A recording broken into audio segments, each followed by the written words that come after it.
Welcome back, everyone, to Stay in Your Lane with Triple T Transport. I think this is probably 5 or 6 weeks in a row now, Joe. We've been having you on. We appreciate you. Everybody, that's Joe Lombardo, Ege Avenue Associates. Again, 20 years with Nestle, 10 years before that with Nabisco.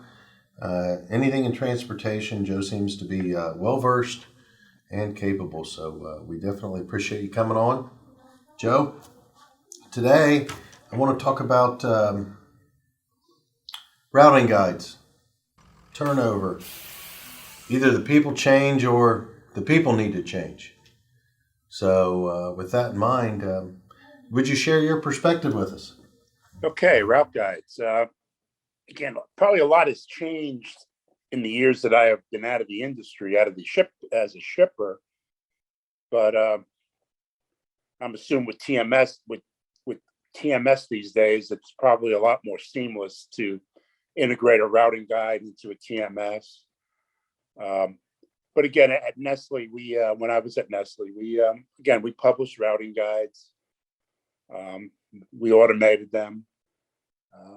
Planners had the shipment planners had access to them, and we would have monthly meetings. Okay, after a month, we would have what we call route guide compliance meetings, where we would sit down with our finance people and the transportation team and our private fleet at the time, because they were a big player on the route guides, and kind of go through it and look at it, what we call route guide failures. Why did your top carrier only take 3% of the loads when he's down for 35%? And we try to, with the planners, with the traffic transportation managers, we would try to go through that and, try to figure it out. Was it our fault because we gave short lead time, or we tried to ship, 30 loads on a Friday, or we didn't spread them out the week? Was it the carrier failure? Was it a storm? So I think some good came out of those meetings, but at the end, it was a lot of finger pointing, and it was the same reasons over and over why a route guide would fail. Again, I guess route guides are like anything. They need to be as fresh as possible, and you need to tweak them as you go on. And, you need to, and again, an issue comes in when let's say a carrier approaches us and says, I'm going to have, lots of equipment available in Southern California for the next, 5 weeks. And, can you help me get out of there? I'll give you a good rate. So again, how do you balance that with the established carriers that are on there? So it gets a little dicey, and again, but it's got to be looked at. You got to look at it all the time and see if you're in compliance or not, and why you're not in compliance. So from a shipper's perspective, when you're trying to drive costs down, let's say, and you do a bid, and you bring in some people that were based on lower cost, mm-hmm. and the service is not there, at what point in time does a shipper, is it based on what the customer pushback is, or is it based on customer service pushback, or what if the service level isn't there? Well, again, we'll hear about it depending on who the customer is, we'll hear about it pretty quick. I mean, you'll have customer service, pushing on us. You'll have the sales group pushing on us. And even, we looked at on-time delivery on a weekly basis. And so we could see what happened. We looked at it by customer a lot of times. And so we would see it a lot quicker than maybe we saw it in the past. So again, at the end of the day, I had a boss that said, Joe, you don't get fired because maybe the costs go up. You get fired because you can't deliver the product on time, or you screw up a Walmart, or you keep on screwing up Walmart or Target. That's when you get fired. So, we would always err on the side of service and on-time delivery, and let's make sure we have the capacity. But again, and the finance guys would be sitting there in meetings with us saying, well, no, you keep on using this carrier. I said, yeah, well, it's a particular constant, and I got to, I need 99% on time, or there's going to be issues.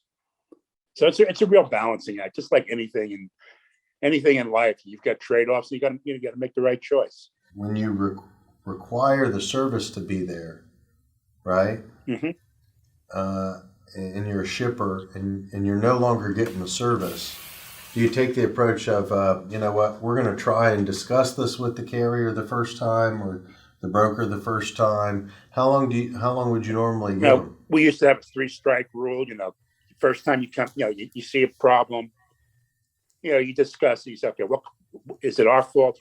Can we do something better to make you better, Mr. Carrier? So that might be the first time. Second time, it's like, well, we'll have a more pointed discussion. And then probably by the third time, it's like, okay, you guys suck in this lane. We got to put you someplace else. So we need to replace you.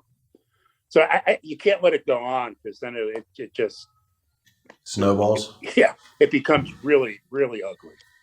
So I'd say, 3-strike rule, 3 weeks, a month. I mean, you got to get it straightened out. So within 30 days. Yeah, I'd say 30. Maybe these days it might even be less. I don't know. Mm-hmm. I mean, you talk to the carrier. You try to improve it. You have people that are watching those loads. So you do things to try to get in there and make sure there's no issues. So you first look at your own yard and say, are we setting the carrier up for success? Absolutely. Are we setting them up for success? Are these all orders that drop in at the last minute? Are there inventory issues? Are we holding it, waiting for an inbound truck? I mean, what's driving all this? Why are we failing? To your point, we see it when we have shippers do a bid based on annual numbers. Mm-hmm. Annual numbers. And then when you actually see the freight, it's not consistent. Right. From a daily volume perspective, it's not consistent. Huge ebbs and flows. And then, Sunday you may have 20 one week, and then the next week there's 2 on a Sunday. And how do you construct a route guide with that? It's really hard to construct a route guide when you have that much variability in your shipping. Right. So when there's volatility in the volume and the frequency, that's going to create volatility in either service or price. Exactly. You have to go deeper. Triangle. You have to go deeper into the route guide. You may have to bring new carriers in our case, and Nestle, sometimes if we had a problem like that, we just put our private fleet on it. So you guys got to handle this customer. You need to make my problem go away. So when we had a private fleet, do that, but you get a little bit of get better service, for the most part. Yeah, well, and I think you could lean on your own private fleet. Exactly. You could push that way. Where I think if you go outside, so then you're looking at do you add people for surplus lanes or surplus or surge volume, right? And then you're going to pay them a premium because they're not going to get the long-term commitment. Exactly. But you don't get anything for free. No. There's no free. We would tell carriers, we'll put you as a backup on this lane. The carrier said, okay, you're only going to call me when everything breaks down. And if you expect me to honor this rate that I gave you as a backup, it's not going to happen, because the market is, if you're calling me, something is broken, the market's changed, and you're going to pay accordingly for it. And I think that's the reality. Yeah. I think that there's nothing in this world that's been free. But the volatility is more of an issue than anything else we see from a consistency perspective. If we don't see consistency in a lane, then it's spot freight. Yeah. At some level, if I can't figure on 6 a day or 30 a week, Monday through Friday, then I'm not going to want 20 on a Sunday here and there. Right. And we may reach out and say, hey, you know what? We can do 10 of them at the contract. But after that, we're going to need a premium. Exactly. We're going to need a premium for this much. I can use my relationships, is the way we operate at Triple T.